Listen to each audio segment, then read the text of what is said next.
Welcome to the Outhouse Lounge, where we relax and talk about stuff. I really do need to change that tagline.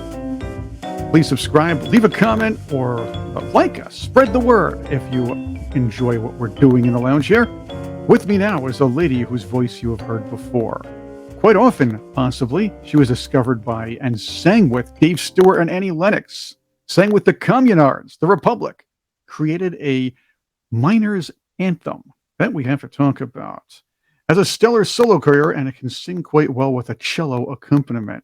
She has a lot happening, including a new album, and we're going to talk with that now here with Sarah Jane Morris. Welcome to the Outhouse Lounge. Thank you very much. Nice to see you and be in the Outhouse Lounge. Enjoy it. I'm sporting the leisure suit today, and we're doing the full retro thing. I like this color going on there. Very good. As you may know, I hosted a show called Revenge of the 80s Radio for 14 years. So let's start there. How did you capture the attention of musical geniuses Dave Stewart and Annie Lennox?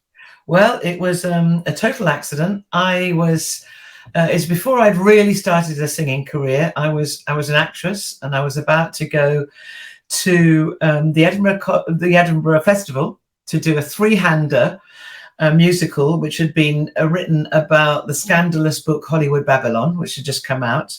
And I was playing in this musical. I was playing everything from Francis Farmer to Fatty Arbuckle to Hedda Hopper, you name it. And myself and a guy called Mitch Binns, who'd written it, we were singing in a wine bar in Chalk Farm. And it was at a point where the tourists had split up and the Eurythmics had begun. And Annie and Dave had taken over a church not far from where this wine bar was.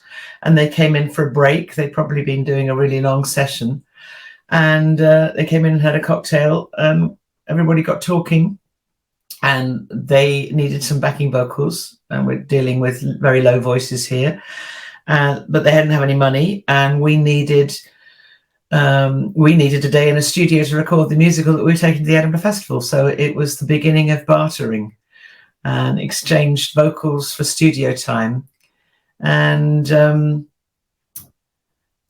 they went on to have huge success. And one of my friends, Eddie Reader, she's a very good friend. She was in the great 80s band.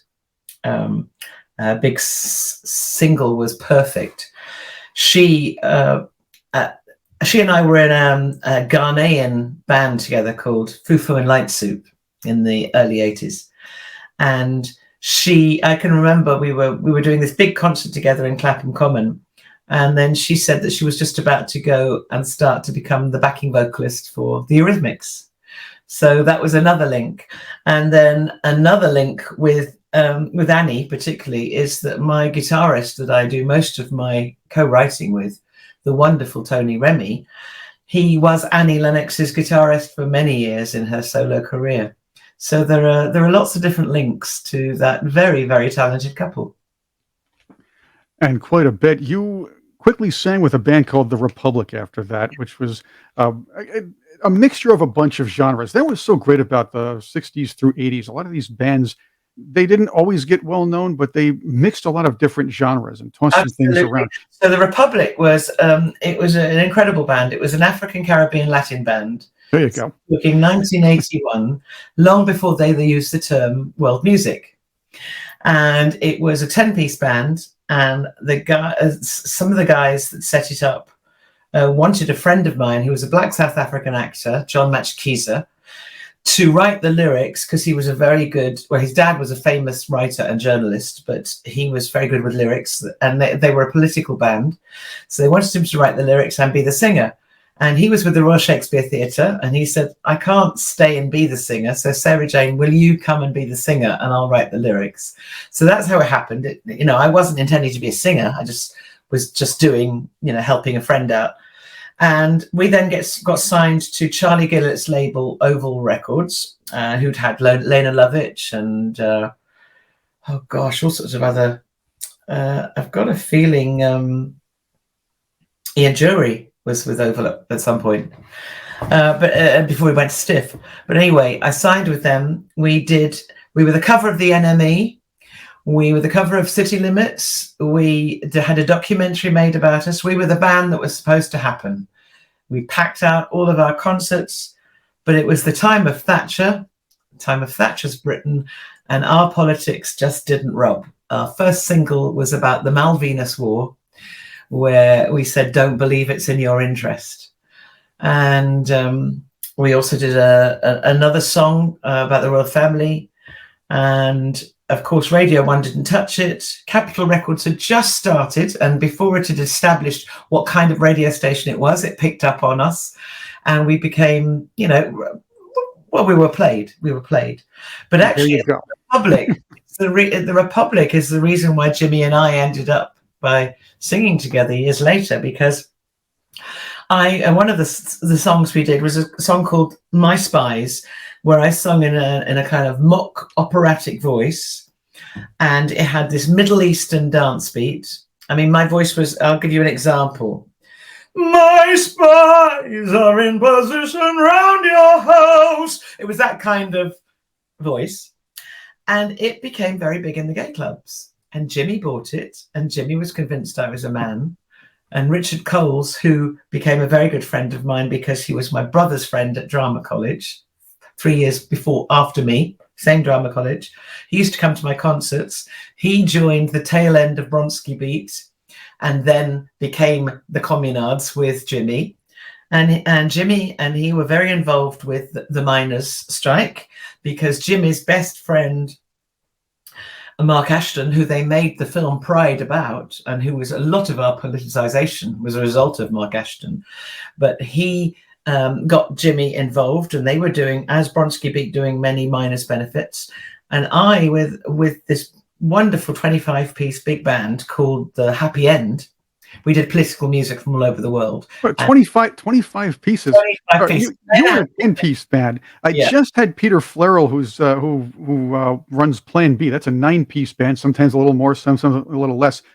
I understand that's tough to manage, but think about how do you get everybody together and on the same page in a 25-piece band? Somehow it happened, and we did the most wonderful political music from around the world.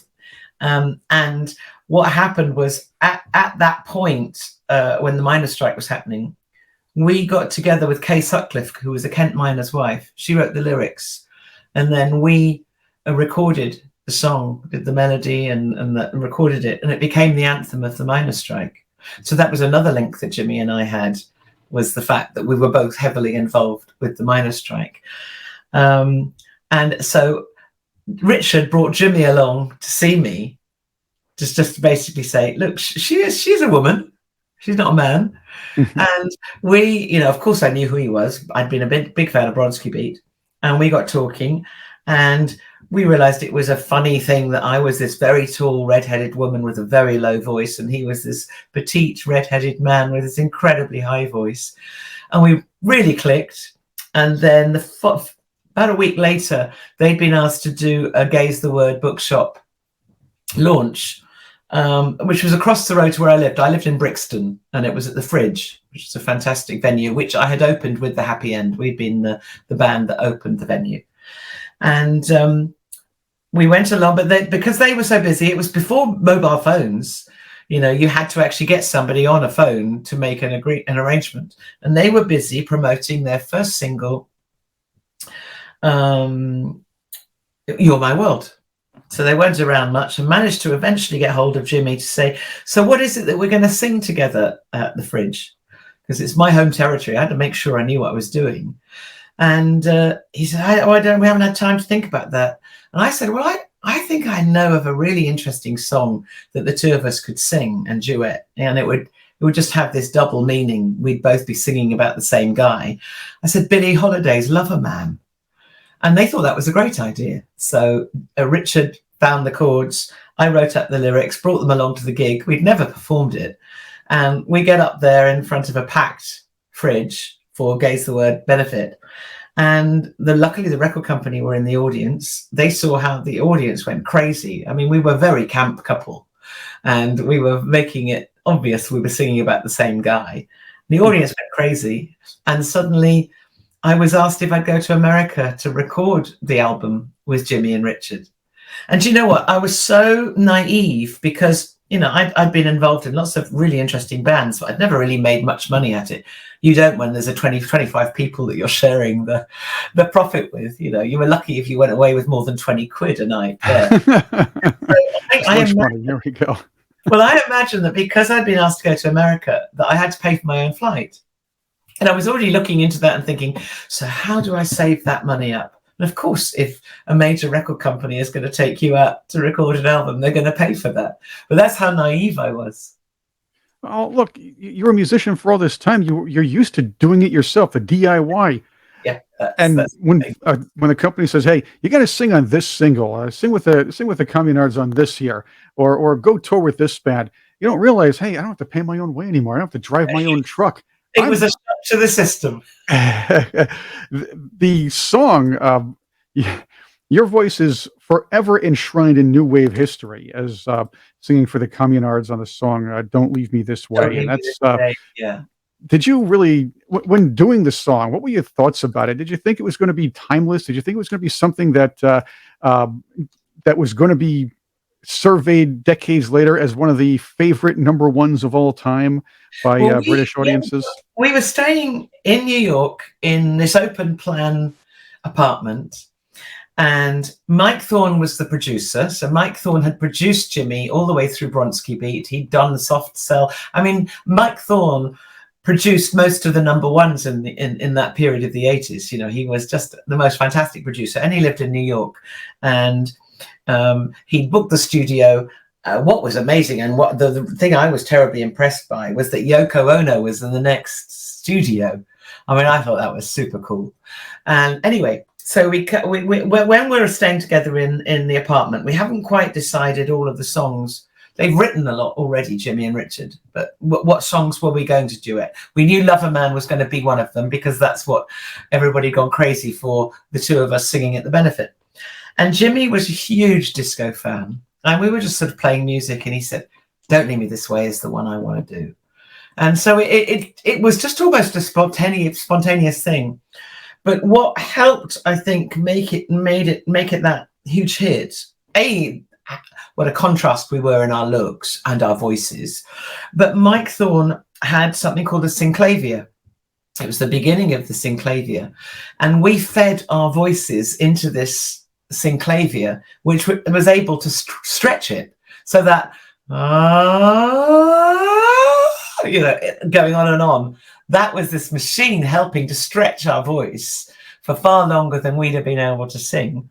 And I want to clarify this for the young folks out there. This is not the same thing as auto-tune. This is for people who can sing. Yeah, we really did sing, but it made it far longer than we could do. And I think we realized as we were doing it that there was something a bit magical about it. We came back to England. I went straight off to do a tour of India. I was supporting Ravi Shankar around India with this great jazz band, and Max Roach was part of the tour, and Jan Garbrick, you know, they were fantastic. We were doing this tour of India. Then we came back, and then we were taking part in the Red Wedge tour, which was the tour to try with the Labour Party, trying to get the youth vote. So it was Paul Weller, it was Junior Gascoigne, it was Billy Bragg, it was Madness, and it was the Communards. And the Communards at that point were Jimmy, Richard, and myself, and a drum machine, and some of the tracks that one would press a button and they would play. Richard was playing live, and we were singing live, but everyone else was sort of singing with their bands. It was the time of Style Council for Paul Weller, and once again, it went down incredibly well. You know, we were a comical couple to watch, but we also had these really good voices that bounced off each other. And at the end of the concerts, everyone from, you know, the Smiths came and they guested on a couple. You had the Specials, and we all sung together at the end. We all sung "Move On Up," the Curtis Mayfield track, and we did a Dennis Edwards track, And it was the most fantastic experience. And I think we knew on that tour that we were onto something, especially with Don't Leave Me This Way. And then we all went off on tour. They put together an all-female band, and we went off touring around the country. Then we went off to Europe. We did an American tour, and we did a Canadian tour. And then I can remember we were in Italy, and I think we were playing in Venice, and we suddenly got this message saying that we'd gone to #1.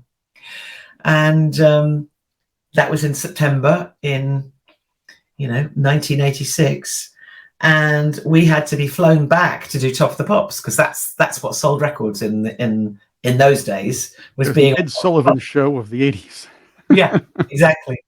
And honestly, I'd grown up watching Top of the Pops, so I presumed it to be this huge studio.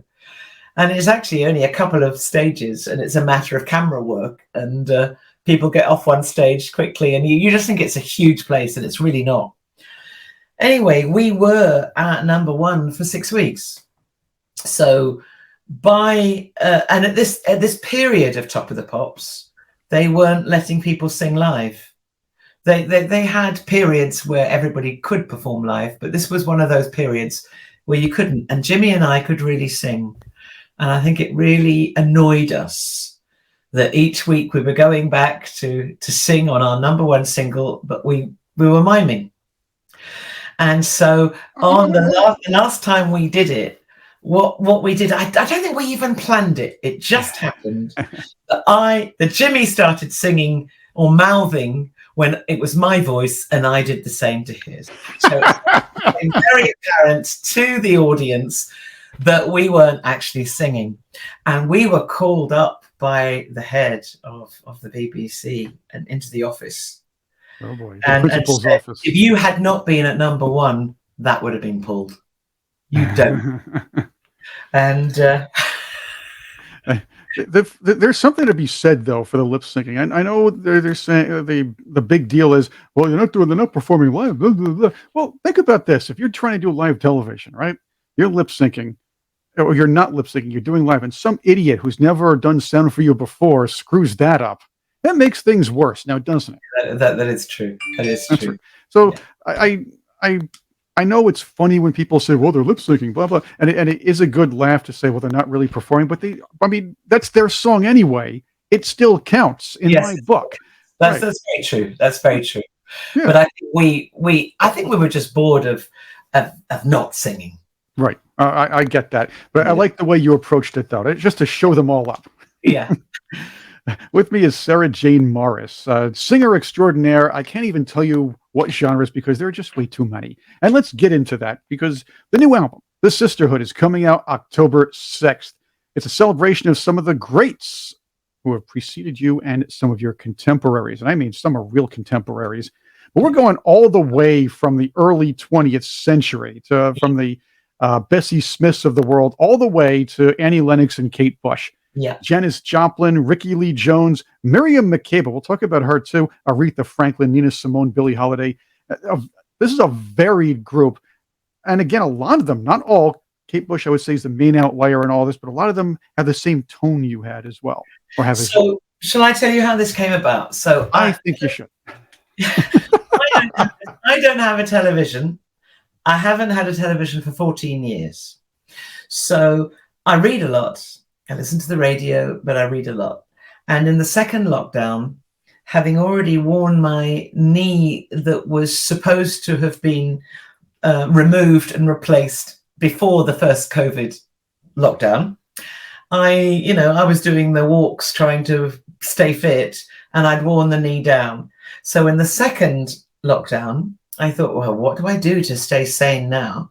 So I said to my husband, I'd really like to know and learn about the lives of the women that were the backdrop to my career, the female singer-songwriters, because it's always the men that are in the books and not the women. And I know that, they've allowed me to have the journey I have because they came before. But also, I love their music. I want to find out what their lives were like. So I ordered on Amazon biographies, autobiographies, and I saturated myself in their music on YouTube. Some of them had performances on YouTube, but on the whole, it was just listening to their music and reading books about them. I fell in love with their life stories and those people.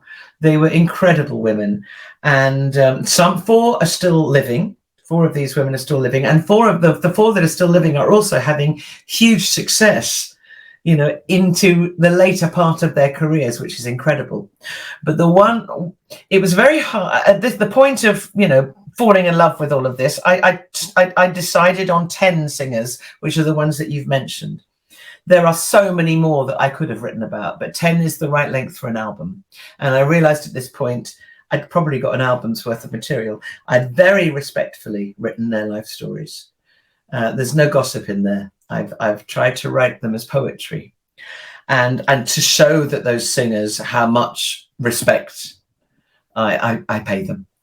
And so once we were allowed to be 3 meters apart, my guitarist and co-writer Tony Remy, who, as I said, has worked with Annie Lennox for years, but he was also the guitarist in Pee Wee Ellis's band from the James Brown fame, and also who's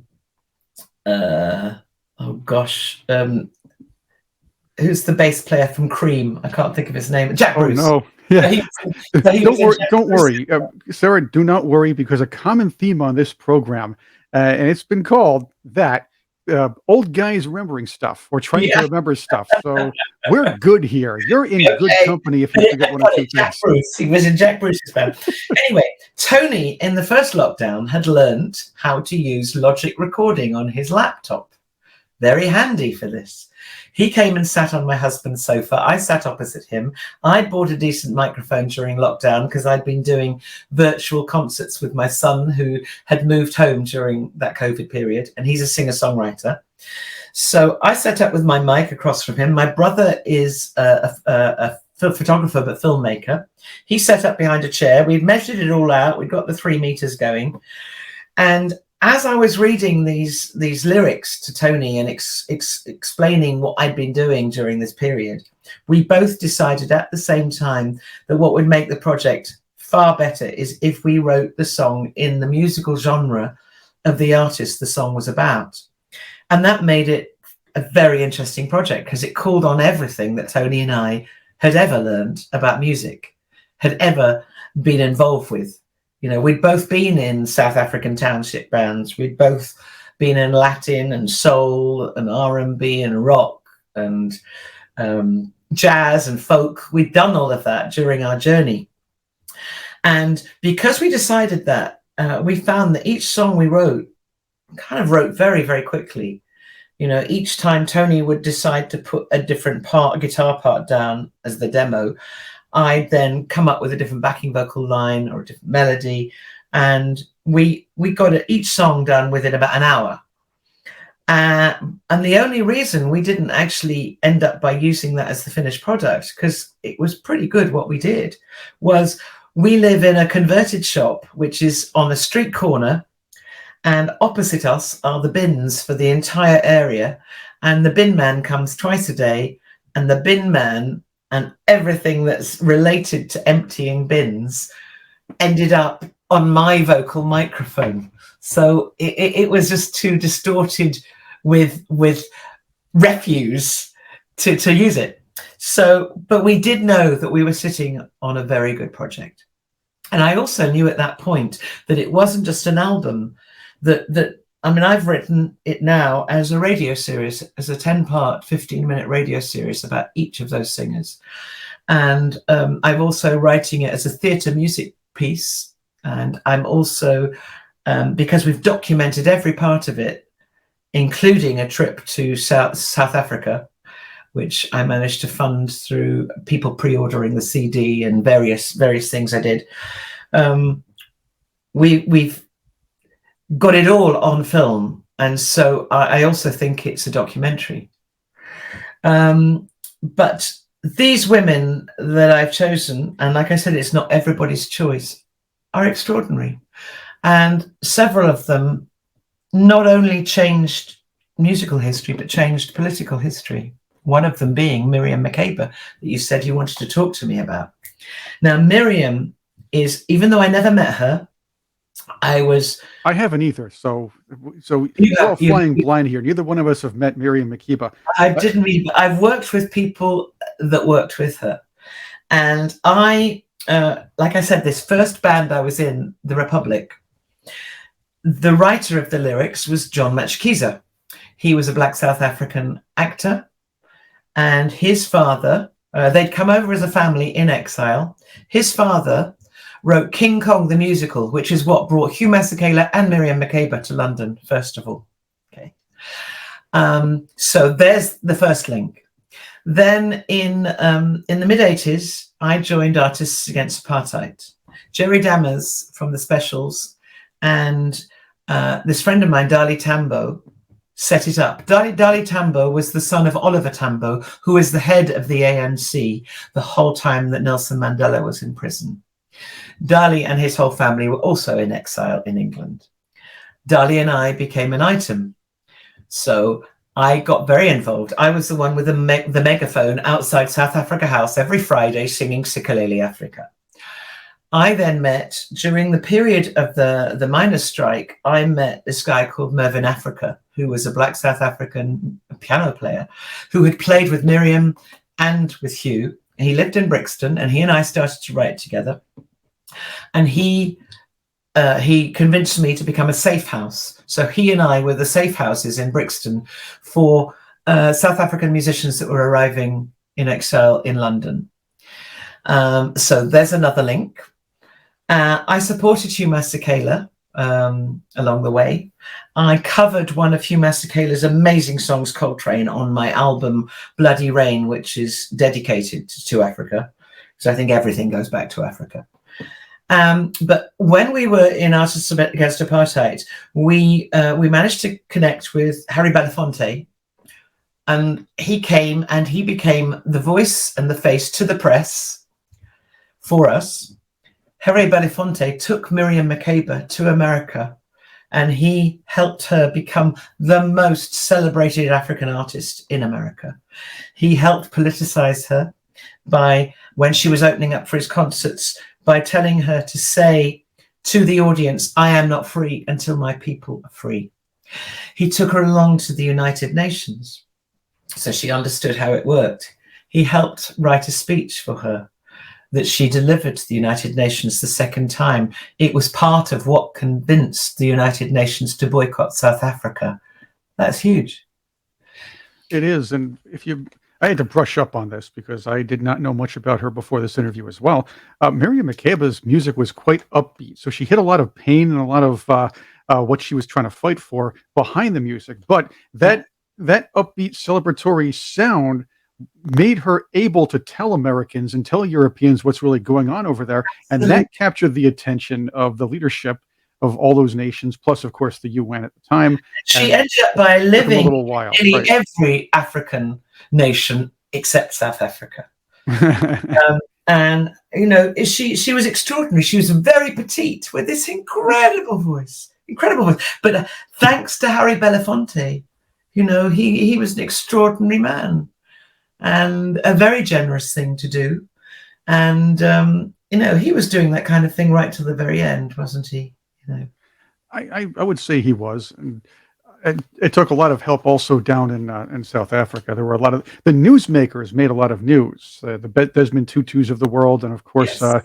Nelson Mandela, Winnie as well. But the one who kind of was able to bridge the gap between the regular person and the music, the person who just wanted to be entertained, who didn't know what was going on around the world, and the world leaders, got them all together to notice what was going on down in South Africa. Absolutely. And she, I mean, at one point, when she got divorced from Hugh Masekela, she married Stokely Carmichael. I mean, that's a very political move, is it not? The head of the Black Panthers?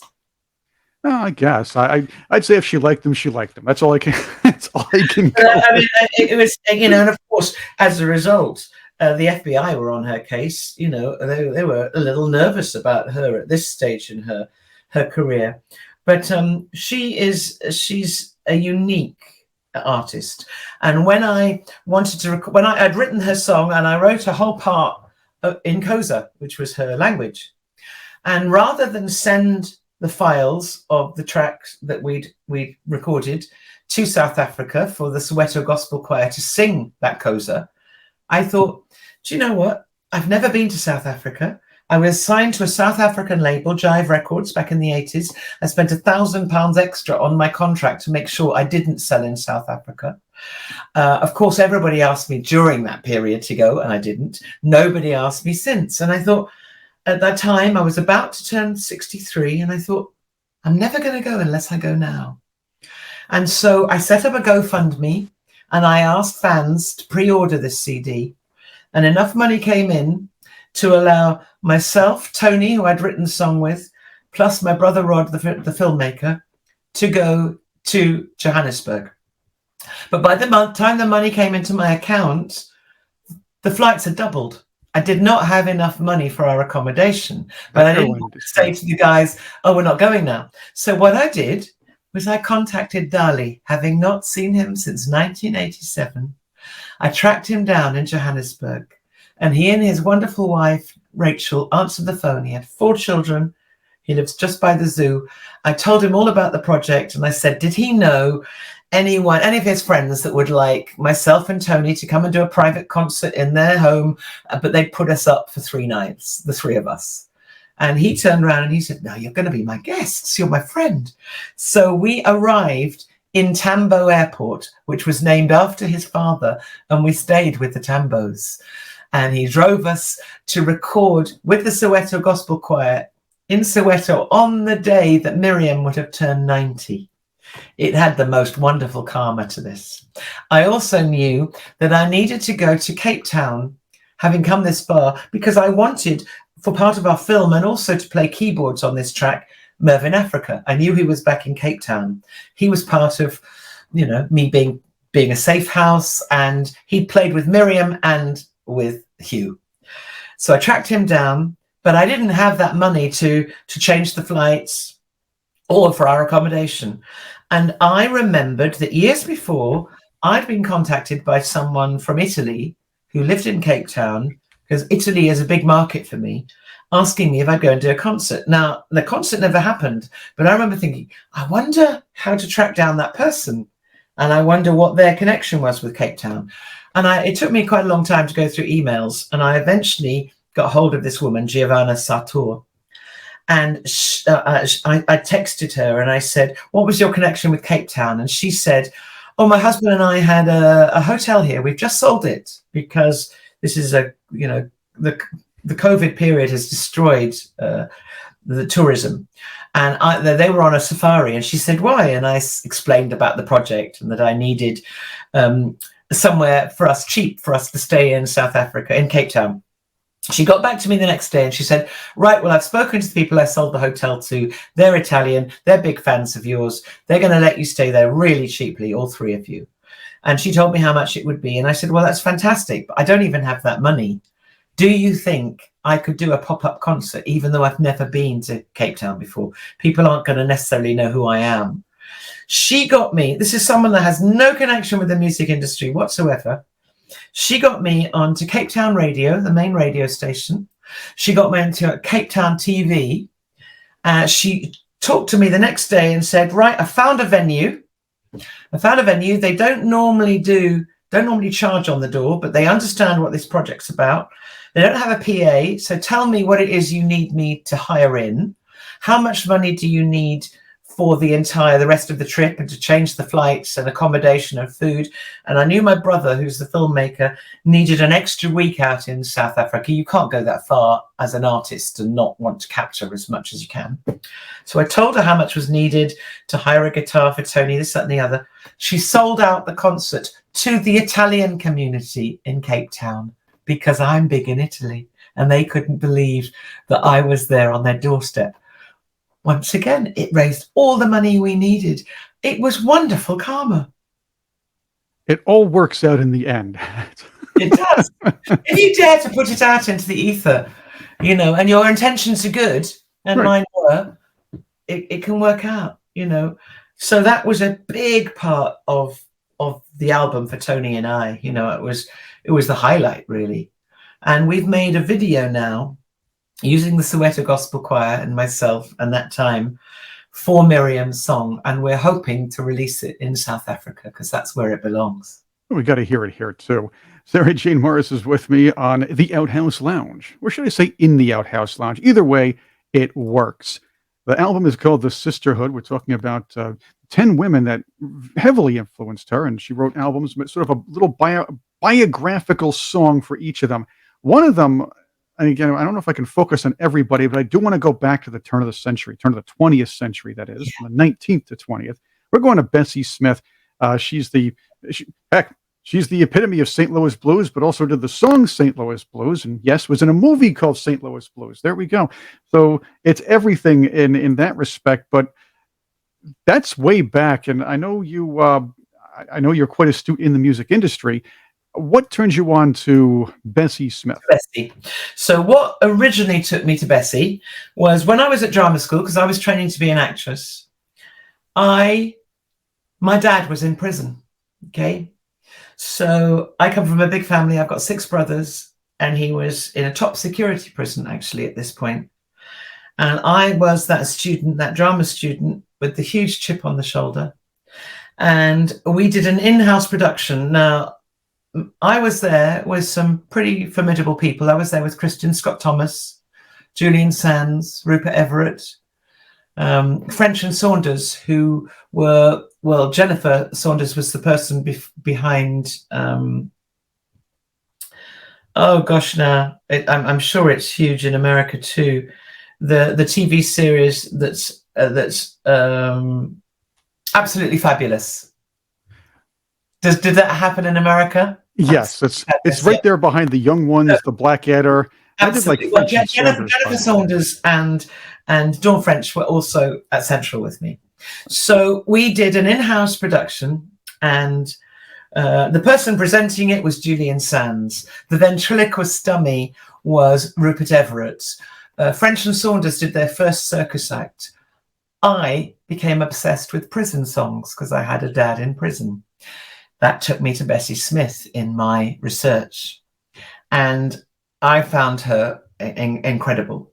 And the reason I start with Bessie is she put blues on the map. It wasn't a man, it was a woman. She put Columbia Records on the map. Didn't you have to spend the first few years of her life in prison, or was her mother or something like that? What happened was by the time she was 9 years old, her parents are dead. Her father was a pastor. She was busking on street corners aged 9. She got picked up by Ma Rainey and Pa Rainey's vaudeville circus. That's where she learned the art of vaudeville and singing. But she became bigger than Ma Rainey. She became so big and so successful that she was able, because of segregation, she wasn't able to eat in a restaurant or stay in a hotel. So she bought a Pullman train. And as a result, her entire troupe were able to travel around America on this Pullman train. But while they were traveling, they had the Ku Klux Klan sort of firing at them as they were traveling. You know, there were many bullet holes in that train. And she was extraordinary, an extraordinary woman. There's very little footage. This bit that you're showing now, that's almost all that there is of Bessie. But she paved the way for all of the rest that came. And she married the bastard husband, even though most of her relationships were with women. She adopted one of her dancers, one of her lover dancers' sons when this person was dying. The husband was using all of her money. She was only really married to him because he was her manager. He used all her money to put it into another vaudevillian singer that he was in love with. And when they were divorced and she was no longer giving him money, he blackmailed her by taking the child. She never ever saw that child again. Lord only knows what happened to it, but probably went to a home, this boy. Anyway, she had to she had to totally recreate herself, because you had the Depression, and the music that by the time people were buying records again, it was no longer that kind of blues. It was Billie Holiday. She paved the way for Lady Day. And so she, a bit like me with the Communards, having been, having a #1 nearly all over the world and traveling in style, I decided I didn't want that kind of career. And I took a very different line. So I was back in the back of a van traveling like that. And it was almost like that for Bessie, from being, the most famous blues singer that there was, to having to travel in her, her old Packard with the other musicians to go down Route 61 or 66 to her concerts. And one day, a biscuit lorry drove into her. It severed her arm. She died. But she died a pauper because he'd taken all the money. And she was in an unmarked grave. And 33 years later, her maid heard that Janis Joplin was talking about how influenced she was by Bessie Smith. And she went to Janis and she said, "Did you know she's in an unmarked grave?" And Janis and she paid for the gravestone. Janis Joplin died that year. So they're all linked. They are all somehow linked, these incredible singers. And of course, another influence you sang about on your album, the Sisterhood. Oh, yes. Janis Well, an interesting story about Janis is she's cropped up many times in my life. The first time was my first TV series that I was in as an actress was directed by Antonia Bird. She went on to make movies. But at this point, she'd come from the Royal Court Theatre, and she was doing this political sort of, I think it was a 5 or 6 part series for the BBC about the Docklands crisis. And I played an investigative journalist on the radio, and I was murdered, but I was sleeping with so many people. So there were so many people that could have murdered me. And that was this first series.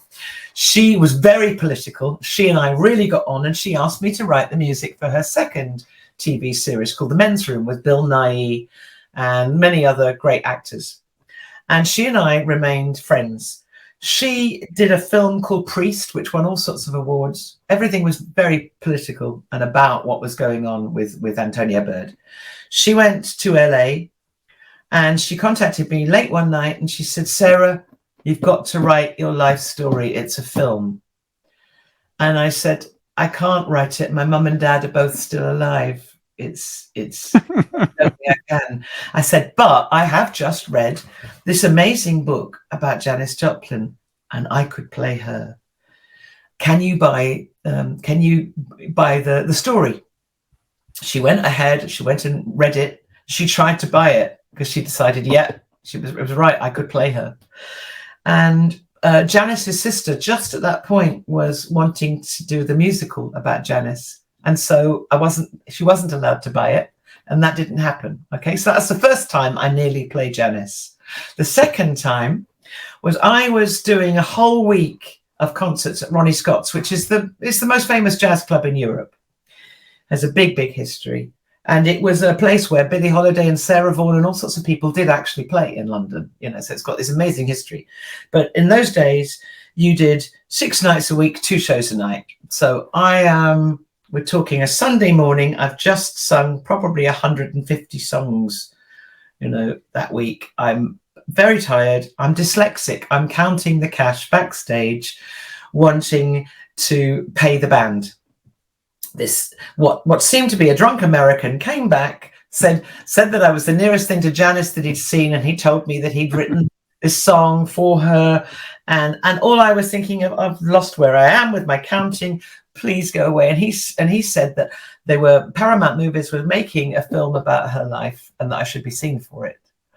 And I remember thinking, oh yeah, of course you wrote that song, Yeah, I wish I hadn't, because boy, he but had. it's a movie. You got to do the movie though. And then I was also, I'd forgotten about the movie.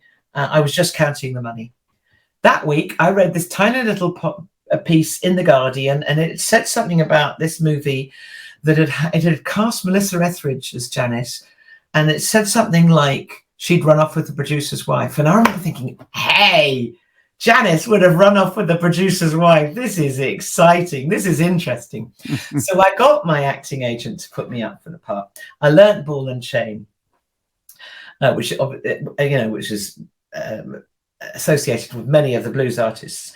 I did Texan dialect lessons, and I was led to believe that the part was mine. And someone at the same time offered the part to Britney Spears. Now, can you imagine? This was when that was 24 years ago. And Britney can't have been very old, and definitely wasn't right to play Janis. Was she 12 or something? Fresh out of the Mickey Mouse Club or something anyway, like that? It got shelved. And it eventually got made years and years later with Renée Zellweger. And I think it went straight to DVD, which felt like, a little bit, it made me feel slightly better that it went straight to DVD. Well, I don't know. I think some of these movies are so high class that they bypass the theaters entirely and go straight to video. And I never saw it, and I'm sure Renée Zellweger, she was a better choice than Britney for the part anyway, and she's a good actress. But anyway, what I did, because this film didn't happen at this point, I've still got the script in my cupboard. What I did was I wrote a song about the experience, because I had banked a lot on this. In my head, I'd relocated to America. All of this was supposedly happening. So the song I wrote is called "I've Put All My Money on a Horse Named Janis Joplin." It's one of the best I've ever written. So that was the beginning of me starting to pay homage. Years later, I did 2 albums with Mark Ribot, Tom Waits' main sideman. In fact, responsible for so much of the wonderful sound that is associated with Tom. And he and I did 2 albums where we did just voice and guitar. And one of the things we covered was Toxic by Britney Spears. But it's like enough revenge, you see. I hadn't gone the whole way. So I sung it as if I had a heroin addiction rather than addiction to love. But that felt like the closure. Well, there it goes. All full circle right there once again. But Janis, now let me tell you this. So what I discovered, I'm sure you already know this, but we, the rest of the world, didn't really know about Janis Joplin until the Summer of Love and the Monterey Pop Festival, 1967. Same time as we discovered about Jimi Hendrix. She was dead 3 years and 4 months after that. So everything we heard about that incredible singer happened in that short time. That's shocking, isn't it? She was very dominant in her field for that short of a time. That is correct. And she was. It's a sad story. There are a lot of sad stories around that time. And even today, we lost a lot of great artists young. We certainly have. Right. But again, that's happened over the centuries too, right? I think out of the lists that I've made, the ones that you can hear the influence, really hear the influence of my voice is Janis and Nina. Exactly. They're the 2 that you can really hear. It's a great album. It's called The Sisterhood. I can't go through everybody at this point. I do have a little bit of time left, but I wanted to talk about one of your contemporaries, because we went to the earlier days of music or recorded music. We got to the 60s and some really good rock there. We're talking Janis Joplin.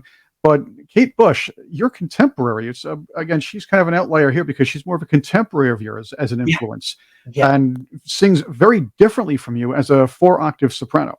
Yeah, they all actually sing totally differently to me, and I've not in any of the songs tried to sound like them. I'm telling their life story as me. Right. But with Kate, I mean, I can remember being in the common room, the green room in our drama college when Wuthering Heights first came out. Somebody played the vinyl, and it was like, oh my God, what is that? It was like how the world also reacted to Freddie Mercury's voice. They'd never heard anything like it before. It was like, oh my gosh. And I loved the same with Annie Lennox. I loved how Kate and Annie it was very obvious how influenced by David Bowie they both were too. And that whole gender fluidity, that was all happening through them, just like it was with David Bowie way back there. That's terribly appropriate now. And Kate, like Annie, really used video to tell those stories, to tell the stories. They are both astonishing performers and the tellers of stories. So with Kate, when I came to to want to research her story. She's a very private person. She always has been. And she is the only one out of that whole list that had the white middle class bohemian lifestyle. You know, she was brought up in a family, you know, the equivalent of a kind of a rectory, with parents that really encouraged all the children to be as creative as they could be.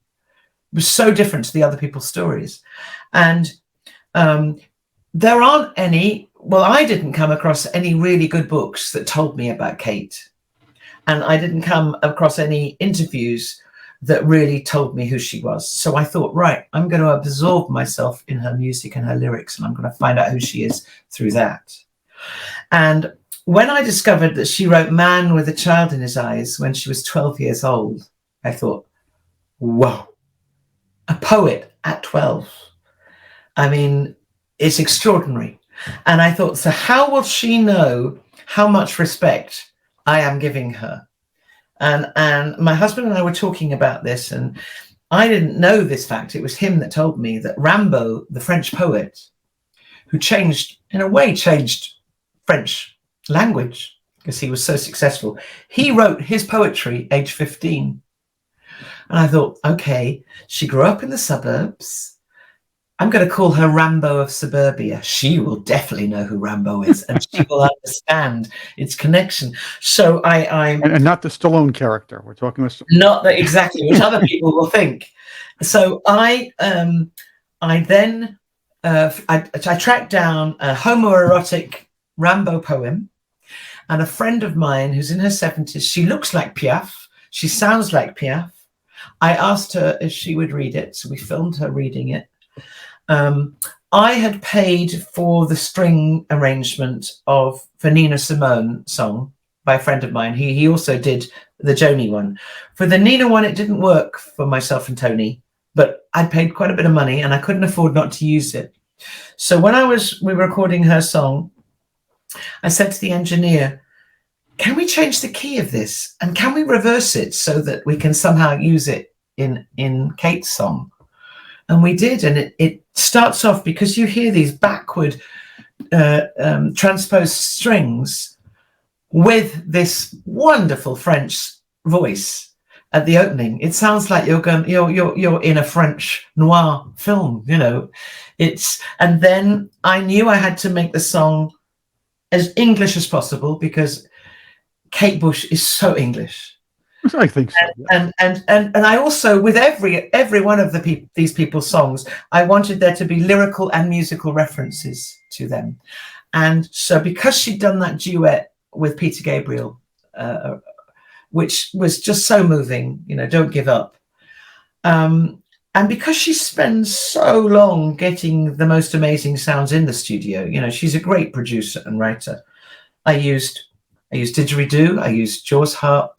My ex-husband, who was in the Pogues, who works with Tom Waits and works with so many people, he lives in America. I wanted to have him on there, you know, and he is a phenomenal didgeridoo player and Jaws harp. So we fiddled about with the sound, but we created what we think Kate might have done had it been her. And we go into that kind of whole dub section at the end, which references Peter Gabriel. We even tried to come up with the bass of Tony Levin. We were, you know, we have all of that there. So, you know, each song, if you're a fan of any one of those singers, I don't think you'll be disappointed, because we have, you know, we've tried to deliver with not only their life story, but with music that is representative of their journey. Sarah Jane Morris. Once again, the album is The Sisterhood. It's coming out October 6th.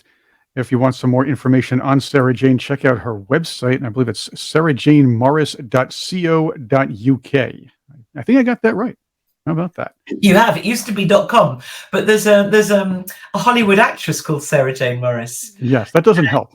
It doesn't help. So I decided to let her have that one. And I have the .co.uk. Well, that's nice. I like that. It's really sporting of you, I'll say. Well, she was incredibly popular as well, isn't she? Sarah Jane, thank you very much for being out with us. Let's have you on again soon. I'm sorry we couldn't get through all of the influences, but you can when you get the album. Again, out October 6th. You can get them on all the digital outlets. You can find them. You can even hold the CD if you can buy the CD as well. Yep. Thanks again, Sarah Jane Morris. Thank you so much. And thank you for listening. Stay cool, enjoy yourself, and have fun in the Outhouse Lounge.